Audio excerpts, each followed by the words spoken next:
This is a special episode of Holding the Light podcast.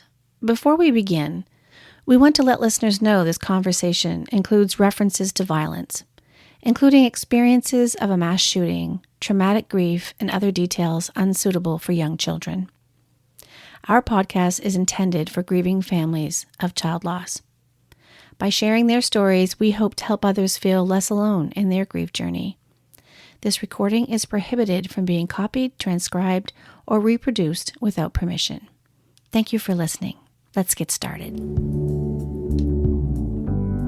As long as you love, you will see me in the stars. As you look up at the stars, I will be there. I'm Monica Charette, and this is Holding the Light. As long as you love, I will whisper in your ear. Little whispers you will hear. As long as you love. Losing a loved one to murder creates unique and complicated grief like no other. Vicki Roy is here to talk about her traumatic bereavement following Maine's worst mass shooting that claimed the life of her brother, Michael Deslauriers. She bravely shares how her grief unfolded amidst the public chaos, re-traumatization of the ongoing investigation, and the unexpected feelings of losing her only brother to something else. We honor Mike, his family, and the many people affected by this tragedy who are now navigating their personal grief journeys. Today, Colby and I are proudly holding the light with Vicki Roy. We're joined today by Vicki Roy in a conversation unlike any of our other podcast interviews. And yet, despite the tragedy that brought her here, I know there are many parallels with other grieving families. Vicki's younger brother, Mike Deslauriers, was one of 18 people killed by a gunman last year during the largest mass shooting in Maine history. Grief and trauma can become deeply enmeshed to the point where you find it nearly impossible to tell which feelings represent grief and which represent trauma. We are going to talk about all of that and much more in this episode, but first, I want to share our very deepest condolences with you, Vicki, and your family, who I had the opportunity to meet in person, and to all the families who lost loved ones and are affected by this tragedy. And I also want to begin by asking you, how do you feel right now about sharing your story, and why did you decide to join us today? Well, first of all, thank you. Thank you for having me. Kind of in my process of processing both the trauma, the traumatic loss of my brother and the grief I feel from losing my brother. One thing that's been beneficial for me and for this journey is to talk to others who have gone through the same thing. And for me, hearing others that have, some of their experiences with grief and their feelings kind of made me feel, not like I wasn't alone, and that I was, some of what I was feeling was, it's not normal, but it's normal. That helped me. So I'm hoping by talking to you today, I'm very early in my grief journey. It's been barely 8 months. It's been very hectic, very chaotic. There's been a lot of nuances to this. And to be honest, it's like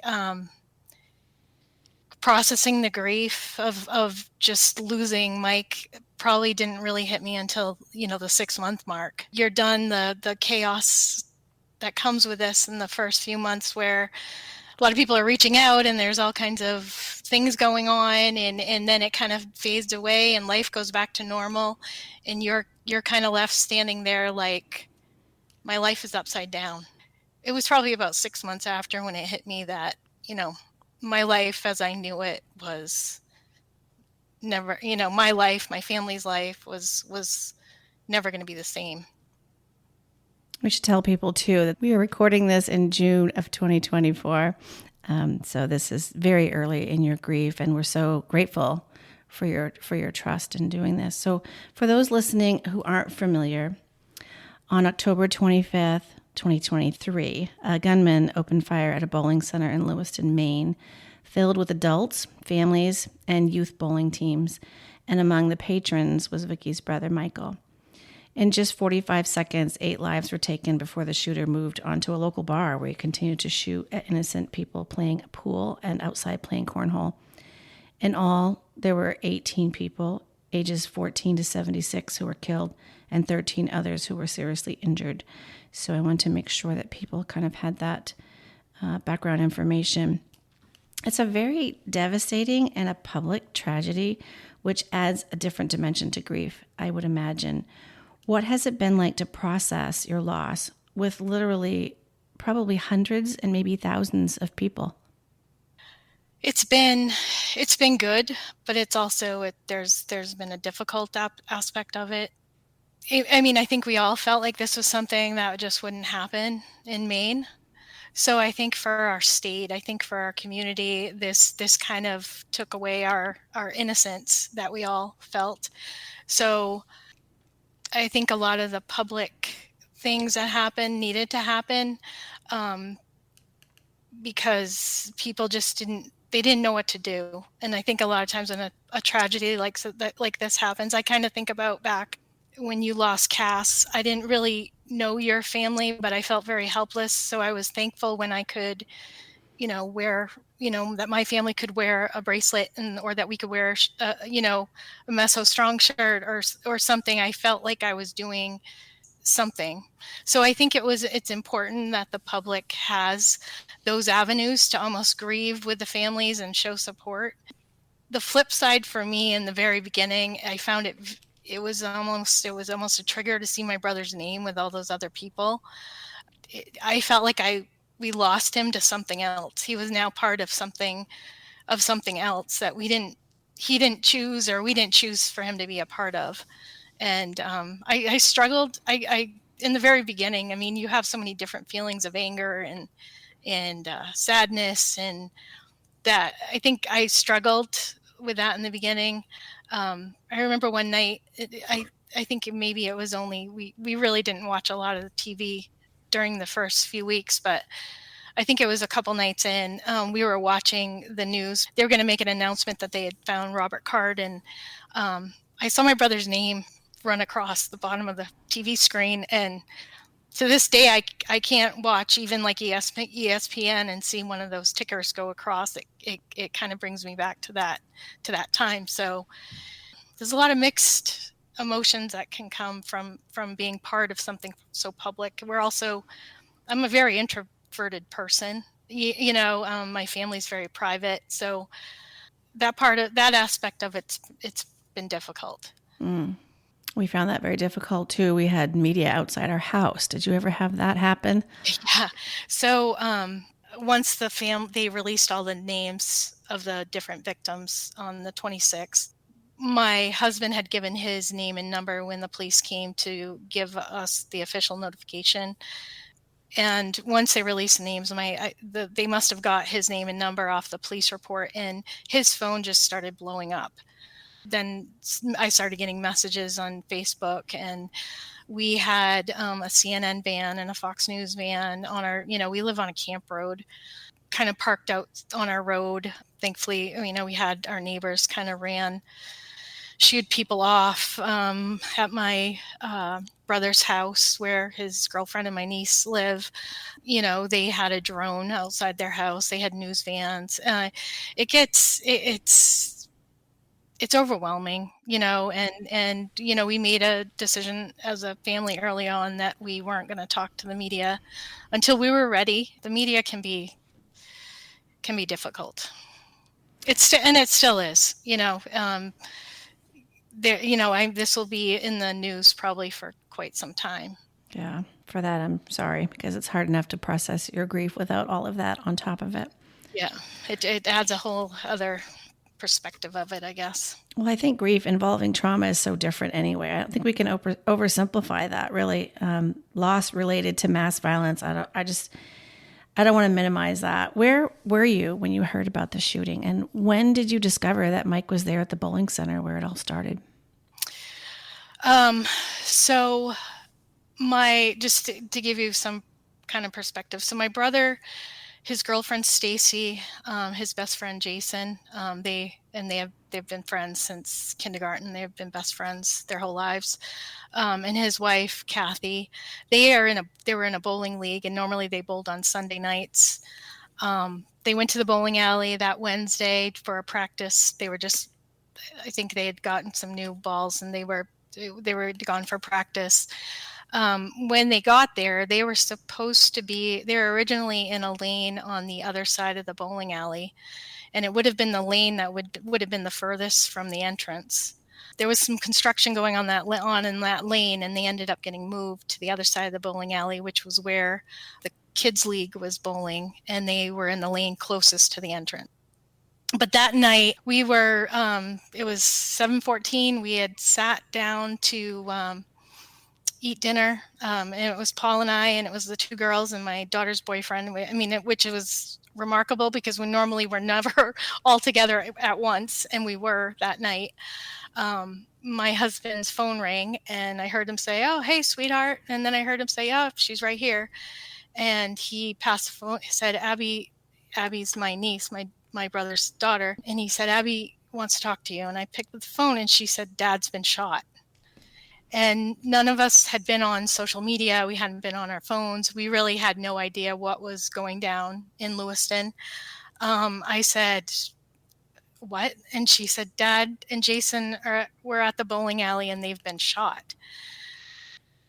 And I said, "Okay." I said, "Where are they? Are they bringing them to the hospital? Are they?" And she said, I don't know. I don't know. Stacy and Kathy just called me, and I don't know." And my niece Abby she just had her first year of being a teacher. She was a teacher at Poland Community School, and she was at school that night because they had parent-teacher conferences. So I said to her, "Just have someone drive you to your house. We'll meet you there, and we'll figure this out." And in my mind, I'm still it's just, it was the absolute last thing I would have ever thought I'd hear. So I hung up the phone, and my oldest daughter's a nurse, and she kind of just jumped into a takeover mode, which was great because I kind of was just frozen. I didn't know what to do. And she said, "Dad and I will go to the hospital. You and Liv and Michaeus, who's my daughter's boyfriend, go to Abby's house, and Dad and I will go figure it out." By the time we got to Abby's house, we'd been on our phones, and we understood that there was a shooter in Lewiston. And at that time, I think they had thought there were multiple shooters because they had thought they had multiple locations throughout Lewiston. They thought they had a couple locations in Spadis. So we had been told that we were shelter in place. So we went in the house, and we just sat and just waited to hear from Emily and Paul at the hospital, what they found. So they got to the hospital. The hospital had originally told my husband and Emily that Jason and Mike were there. So in my mind, I was like, okay, they're there. He was alive. He obviously was alive. Then I was like, well, I had to call my parents, which was the absolute worst thing I've ever had to do. So I had to call my parents and let them know what was going on. I don't remember if I called my sister or not, but I remember being on the phone with my sister and asking her to go, that I was going to stay with Abby, and for her to go to my parents' house and stay with them. So we kind of went through the night, and Emily and Paul stayed at the hospital trying to get more information on my brother. And the hospital was on lockdown, so they had to stay outside. They kept waiting for updates, and they never got updates. And long story short, we got to the early morning of the 26th, and we found out that he was never at the hospital. They said he may be at another facility in the state or in Massachusetts. So we called every hospital in New England looking for him, and he wasn't anywhere. And by that time, Stacy had come back. They had taken the survivors to the armory in Lewiston for questioning, and she'd been released. And by that time, she'd gotten a ride back to the house, and she came. And you can probably relate to this, but there's certain pieces of that night that there's visions that I have in my head that I just will never forget. And seeing her come through the door, I've never seen someone in shock. And seeing her face is just, she came home and she was in shock. And You must have been in shock yourself in many ways. I was, yeah. And talking to her, I mean, she didn't think that he'd made it. So we waited. Paul and Emily finally came back to the house, and we had called all the hospitals. We couldn't find him, and by this time it was early in the morning, and I had to go to my parents' house and tell them that we couldn't find him, and we thought that he probably hadn't made it. So we did that. We came back to my house. We took a rest, and then went early in the morning. Went back to my brother's house, and we kind of just waited. We called the Lewiston police. We called the state police. We called the Androscoggin sheriff. We called everywhere we knew, just trying to get any information on him, and nobody could tell us anything. And it was about 11:30 that morning that we finally got the notification from the state police that he'd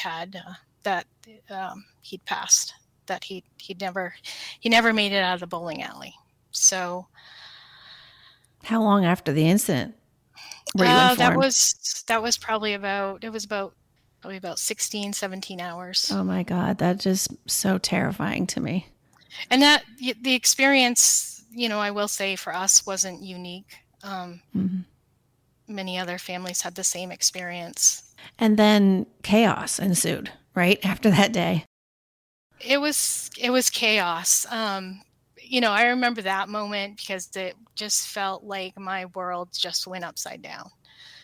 I mean, there were a million thoughts that went through my head. I mean, I'm at my brother's house, and I'm kind of like, is this even my brother's house? I mean, he lived there with his girlfriend Stacy, who I adored, but my relationship with Stacy was through my brother. It all of a sudden there was a dynamic shift in our family. I just remember thinking, like, what's gonna happen to Abby? What's gonna and then it was chaos. We were still in a shelter in place. So there really wasn't, we couldn't start making arrangements. We essentially just had to go home and wait. Everybody kind of came back to my house. Where we built our new house is where our family camp used to be. So there's a lot of sentimental feeling here. So it kind of, I think for all of us to be here was kind of like a peaceful, it kind of felt good to be here. We sat on the porch. We live on the Litchfield-Monmouth line, so we're very close to Bodenham. So we could hear the helicopters, and I remember just sitting there saying, "They're looking for the man that killed my brother." It was had to be surreal. It was very surreal. It was very surreal. So like the first 2 days after it happened, essentially we were just home, just waiting. We didn't know what to do next. And then we got a call from our victims advocate, which I never knew such a thing existed. They are a gift from heaven. I can't even explain. They essentially just swoop in, and they are there for anything you need. And they kind of help guide you with what the next steps are. Who assigns those victims advocates? I think it's through the AG's office. Okay. There's a victims advocacy unit. The person we had was out of the Portland Police Department. Okay. And she is just, we still are in contact with her today. Whenever something's going to be released into they just had that big document release. She's letting us know what's coming. Kind of guiding us on this. She was a godsend, and I know all of the victims, I think this is feel the same way. The victims' families feel the same way about their advocates. They've been wonderful. So for several days, as law enforcement searched for the shooter, everybody's in lockdown, communities in fear, but the families who are affected are mourning. Like that must have been super surreal. it was extremely surreal. You're mourning, your phone's blowing up. You're navigating something that you just never I never thought this would be my life. I mean, I just Well, no one could prepare for what.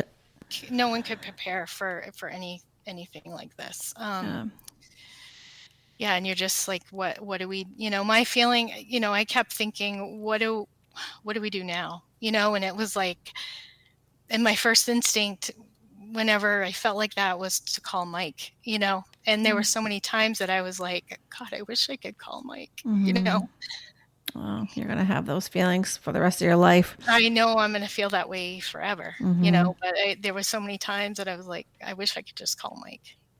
So you have another sibling, right? You have a younger sister? I have a younger sister, Amy. I'm thankful I have her to go through this with. It's interesting because every sibling has a different dynamic with their, I was Mike's older sister. He was my younger brother. He was her big brother.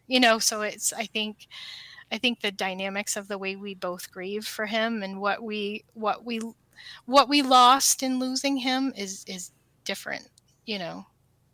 But in many aspects it's the same. Absolutely. So I want to bring something to light because it really impacted my perspective on your grief. In our conversation before this interview, you shared that you lost your brother twice. Can you explain that to our listeners? I feel like I lost my brother. He died, obviously. But I also feel like I kind of lost, I don't know how to explain it, but I almost lost him to this circumstance because now Mike is I feel like he's part of something else that we don't always have control over. And I've always been a protective big sister. I think anybody that knows the Deslauriers clan would probably say, yes, Vicky's a protective big sister. And I always have been. And I feel like, we kind of lost him to this circumstance. So when for the longest time, I still haven't been able to, I haven't been able to go look at all the memorials that people placed in different spots. And, when we went to the 6-month memorial service, his name was on a chair with 17 others. And it just felt like it's almost like I've had to separate this. There's my Mike, and then there's the bowling alley Mike. There's the bowling alley Mike that the public is grieving, and then there's my Mike. That's mine. That I'm grieving. I'm grieving my smart aleck little brother, but then there's the Mike at the bowling alley. So when we go to these public things, I'm grieving that Mike, and then when I sit home on the porch and look out at the lake that him and I spent most of our childhood on and cry, I'm grieving my Mike. I don't know if that makes sense, but We definitely understand that because siblings share a relationship unlike any other. Your siblings hold all the same memories that you have of your childhood. No one else shares those with you. I think I shared with you too. I felt very similarly after the accident that took Cassidy's life. She became the teenage victim of a hayride accident. yeah. And she was so much more than that. She was a person. So I can see how Right. you would feel that you've lost your brother to something else. He was more than one of 18 victims Right. that were lost Yeah. in that shooting. So tell us a little bit about him. Who was he? My brother was funny. I mean, he was so funny, but probably the first time you met him, you you may probably be like, what is up with this guy? But once you got to know him, because there was nobody that was immune to his teasing. It didn't matter if it was the first time he met you. I mean, you were completely, anytime the girls' boyfriends would meet their Uncle Mike, there'd be a warning before you meet him. So he was funny. But he was very kind. He had a really big heart, and he had a very tender heart. One of the things when I was talking to the woman who did who spoke at his service, tried to explain that he loved hard, because he did. Because if Mike loved you, he loved you with every ounce of his being, and you knew it. I think even his last act in his life, was to protect Stacy and others in the bowling alley, and I think that really kind of was him, because he loved hard. Tell us about that. Tell about his interaction with the mass shooter. So when the shooter entered the building, he fired the first couple shots, and Mike, Jason, Kathy, and Stacy were in the lane that was closest to the entrance. Jason, once they kind of all stood up and they looked and they saw Robert Card standing there with a gun. Jason had yelled, get down," to Stacy and Kathy, and Stacy went underneath a table. Kathy went under a ball return, and my brother and Jason ran at Robert Card. Jason went around the front of him and tried to kick the gun away. At the time, Robert Card had a gun jam, so he was trying to get the gun cleared, and Jason went in the front of him and tried to kick the gun away. My brother went behind him to try to tackle him. The gunman was in the bowling alley for 45 seconds. He spent 12 of those seconds with my brother and Jason trying to take the gun away from him. He finally was able to clear the jam, and shot both of them at close range. But in that time, I think it gave time for others to either find cover or run out of the bowling alley. In the days following the shooting, and even a couple weeks ago, we're still getting messages from people who say, your brother saved my life that night. And that's not surprising to you. It's not. Yeah. I think it really speaks to his character. Like, my brother would have been protective of Stacy. He would have been protective of his friends. And if he was bowling on the side of the bowling alley with a bunch of little kids, he would have been protective of them. My brother loved kids. That's kind of one of my biggest things, that I feel so bad that he's not going to have the opportunity to have grandchildren. That's the thing I think I'm going to struggle with the most, is when my niece starts a family, and he's not going to be able to be here, for that. So if I think I know my brother probably better than anybody. I think his first thought probably was protecting Stacy and Kathy, but it also, I think he was trying to protect those kids. And how do you plan to keep his memory alive when his life goes on and you're thinking about him being a father? Because he's a father to two, right? But he won't be a grandfather. And so has your family already talked about that? How are you going to keep his memory alive? Probably, talking about him. There's always, we were all together on Father's Day, and we always, when we're together, we talk about him. So I'm I hope we always, he'll always be the topic of our conversations. I don't, when it comes to like memorial, we talk about doing, a golf tournament in his memory, but I just think when he starts having, when Abby starts a family, and when I'm spending time with my great nieces or nephews, I'm going to talk a lot to them about their grandfather, make sure they know who he was and how much, wherever he is, how much he loves them.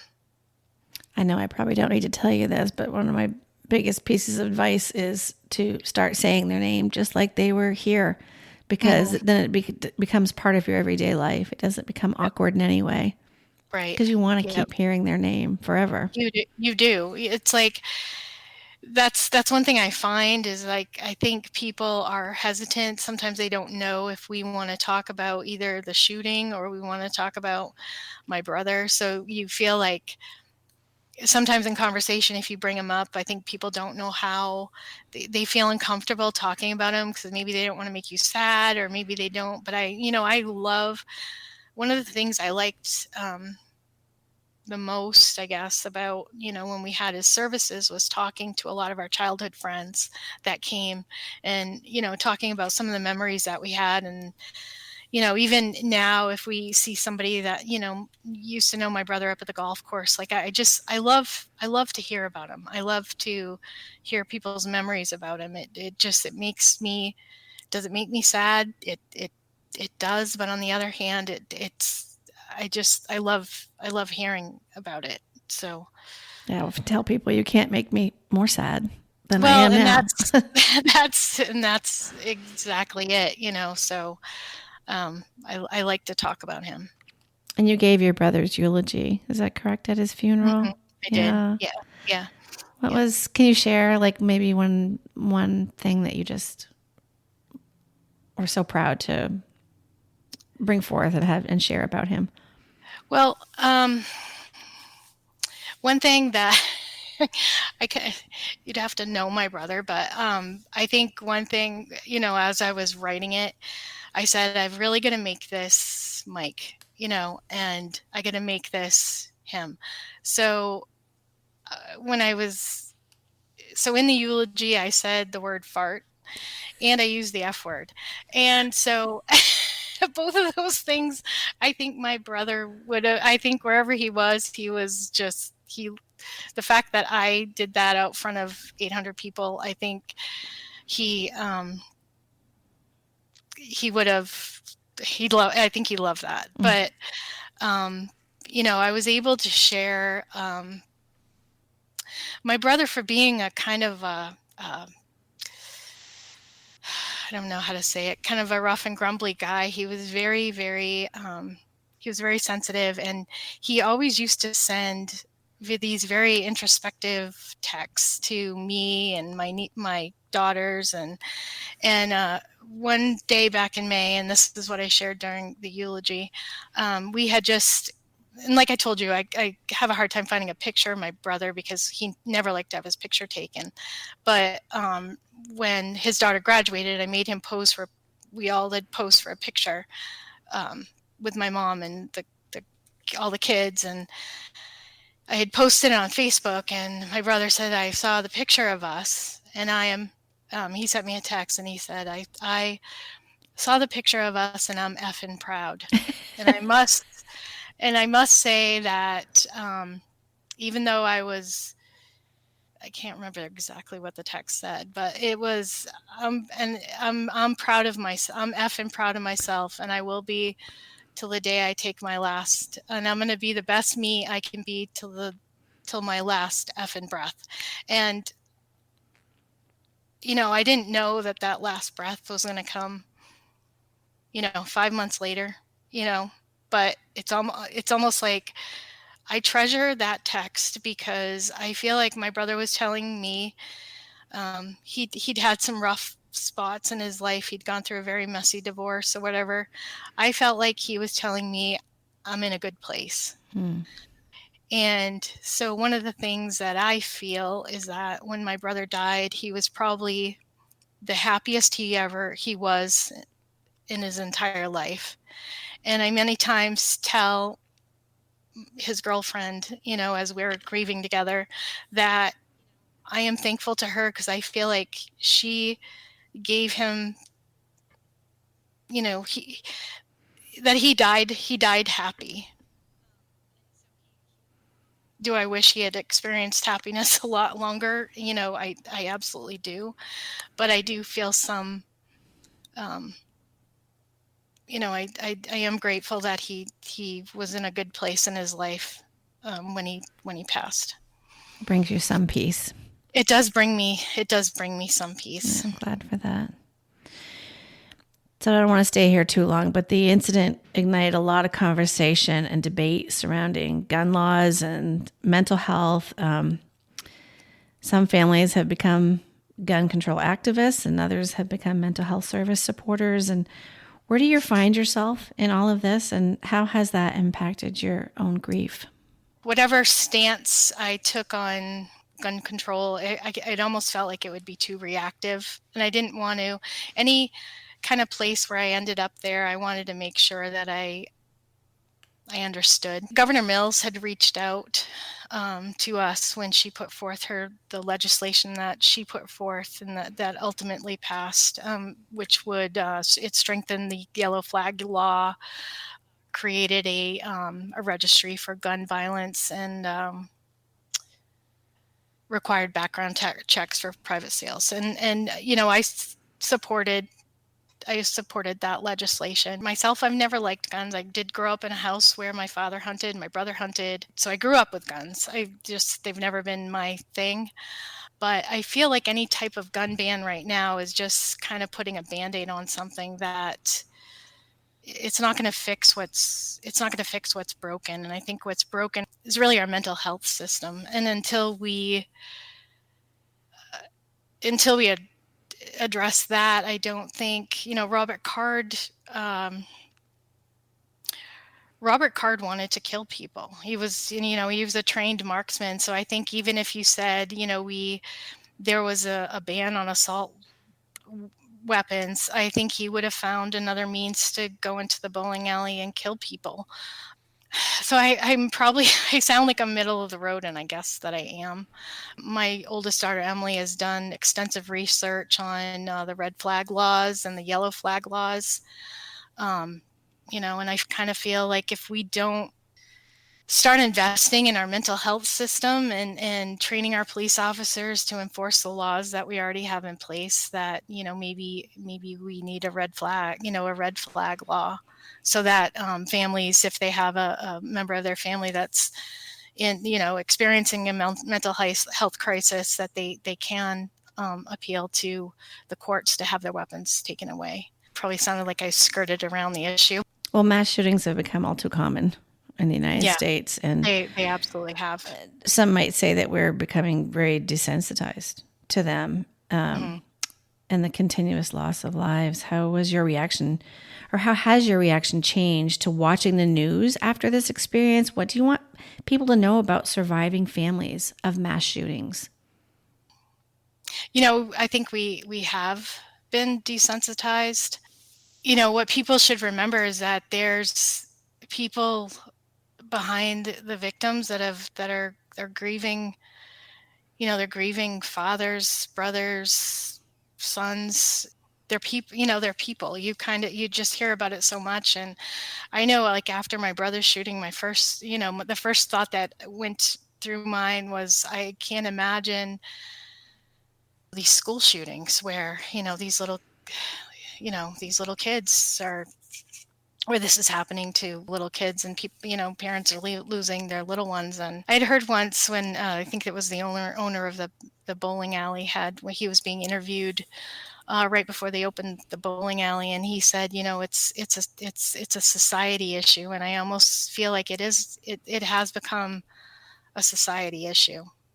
I wish I knew what it was, what we could do to fix it, but I don't.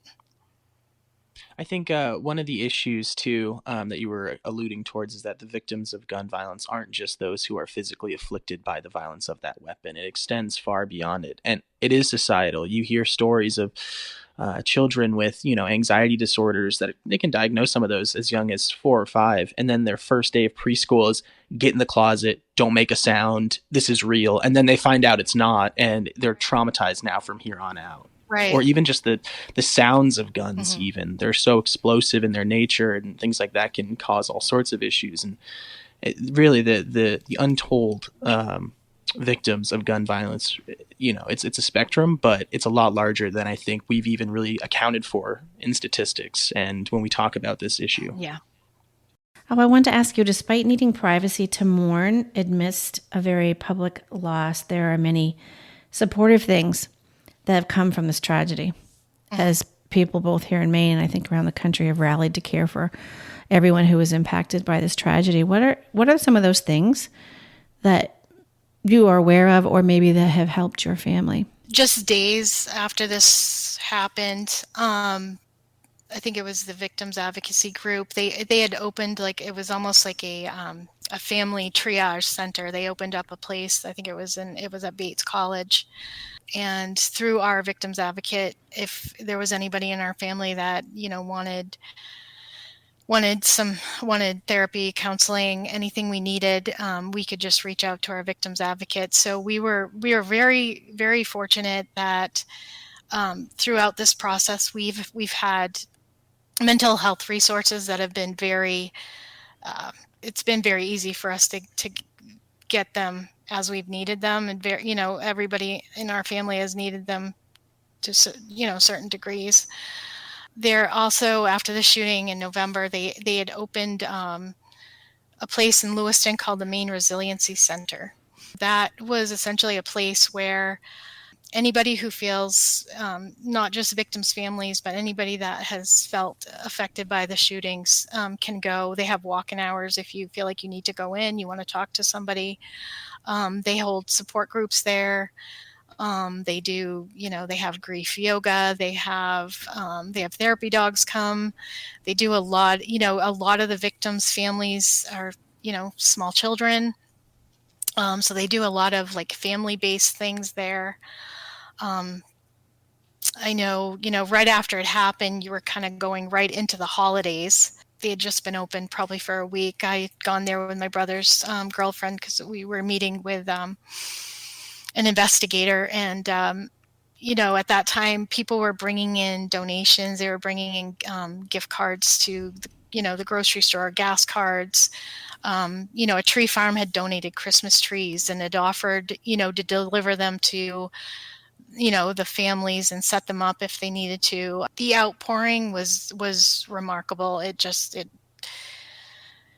But the Resiliency Center, I know, has been a great resource for our family, and the people that the advocates that work there have been fantastic. And I know they're talking about creating like a memorial, a more permanent memorial there. Mm-hmm. How does that feel for you? I think by the time it's time for the memorial, it'll be, I think the community needs that. So I'm very, I'm supportive of the memorial. My brother's girlfriend Stacy is actually on the board, so I'm looking for. I think we'll be able to have some input into what the memorial is. I know my brother's name and 17 others, they're being put on the murder victims. There's a murder victims memorial in Augusta, Maine, which I didn't know exist until now. Their names are going on there the end of June. That's another thing. It's surreal. My brother's a murder victim. It's not something you ever thought of. It's not something I would have thought of in a million years. He used to always joke. We used to golf a lot together, and the golf course we golf on has a couple of really big hills, and we finally got him to walk more last year because, and so we were walking, and he'd be going up a hill and he'd be like, well, this is where I'm going to have a heart attack, and I kind of thought maybe that's what, but I never thought he'd be murdered. Oh. Well, I've said one of the things parents fear, I think, after a child loss is that people will forget their child ever existed. And for you, I'm sure there's a fear of people won't remember him. And as time goes on, that is the reality. For us, 10 years later, people did not know Cassidy. And so, but I don't think that's the case for your family as people have memorialized these 18 people who were lost in this tragedy. And so as we do with our guests on all our podcasts, I was hoping you could share with us, you already have a lot, but as the older sister, if you could sum up, how would you like everyone to remember your brother, Michael? Remember his humor. I think one of the things that I had said at the funeral was, when you think of my brother and you want to laugh, laugh. Because if he was here, that's what he'd be making you do. He'd be making you, we would all be laughing. Just his humor, but also his heart. He had a big heart. The random acts of kindness that he just, done for people. And, I like we hear a lot of that too. So my brother was kind, but, like I said, like, if you think of Mike, laugh. Well, we want to thank you, Vicki. Yeah, sharing this personal story and the legacy of your brother, Michael. And we do know you're very early in your grief, so we appreciate the selflessness and courage it took to be with us today. Our hearts are with you. Thank you.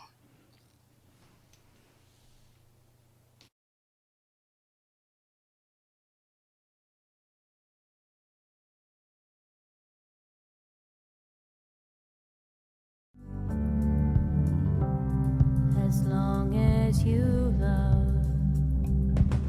Thank you so much for listening. If you found this podcast helpful, please share our link with others and subscribe so you don't miss future episodes. I'm Monica Charette, reminding you that you are never alone in your grief. Until next time, we'll be right here with you, holding the light. As long as you love.